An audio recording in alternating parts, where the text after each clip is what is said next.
So I bought this insulation board. It's just a 1/2 inch thick. It is an R3 insulation value. I just measured the height and depth of the thing, marked it on here. I'm just gonna cut out a test piece real quick.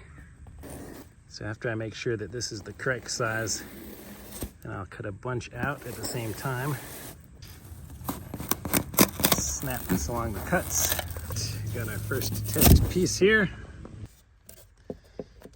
To put it in place. Well, that's why you do a test piece first. It needs to be a good inch or two taller. And you can see that's a much better fit.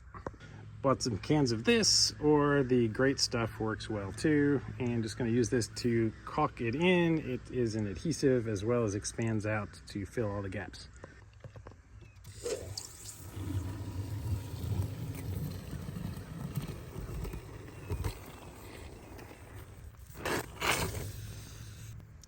All right, we'll let that dry and we should be airtight down here.